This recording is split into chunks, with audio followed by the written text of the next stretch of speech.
What I teach families is about, we really want to reduce inflammation in the body. And that inflammation in the body comes from multiple aspects. And one of those aspects, or one of those foundations, is diet. And so we do remove out the top 3 inflammatory foods, and they are gluten, dairy, and soy. And these are the top 3 culprits that are driving inflammation in the body, in the brain, and in the gut. And they're highly inflammatory, and they can lead to an immune response or an inflammatory response, and also lead to increased intestinal permeability, which is known as leaky gut. Can I stop you for a second? Because I'm just curious about this. For someone who doesn't know anything about it, why do we want to reduce inflammation in the body to help ADHD? Yeah. It's a really, really good question. And I like to look at it. I like to use this analogy of a bucket. Okay. And we're all born with a bucket, and we want that bucket to be empty when we're born, and we want it to stay as empty as possible throughout our life, because that will lead to health, and that will lead to wellness and thriving.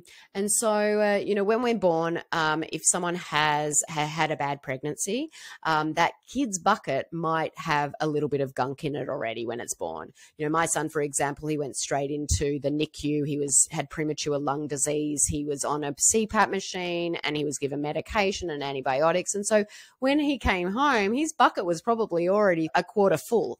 Okay. And so we want to maintain that bucket being low. And throughout the years, that bucket fills up. It might fill up with, toxin exposure from, pesticides. It might fill up from having bad packaged foods that are loaded with chemicals. It might fill up from heavy metals, heavy metal exposure. It might fill up because we live in a moldy house.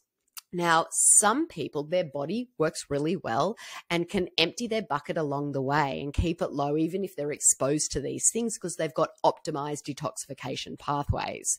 However, some people don't. Their genetics predispose them to have, bad detoxification pathways, so they can't empty their bucket. Now, what happens is, as we fill up our bucket, it gets very, very heavy, and it's all of a sudden gets so full that it spills over into our body. And that's when all these symptoms come out. Okay. That's when these symptoms of tantrums and meltdowns and hyperactivity and, inability to focus or brain fog, that's when all these symptoms come out. So the goal is, and that's all inflammation in the body. So if your kid's melting down at the age of 6 on the floor multiple times a day, that is not normal. A kid at 6 should not be going through that. That's their body telling you their bucket's tipped over. Their body is riddled with inflammation, and it needs to get checked out. It needs to start reducing that inflammation and work out how we can reduce that inflammation for that kid to thrive, because that meltdown, every now and again, yeah, that's normal. But if they last for hours on end, or they're going multiple times a day, that's not normal, and something else is going on. Does that make sense? So basically, the child who's acting badly is feeling badly, right? We know that. So they're feeling badly inside, and the inflammation is somehow linked to causing these symptoms, all those things you talked about, brain fog, inability to focus, and things like that. Yeah.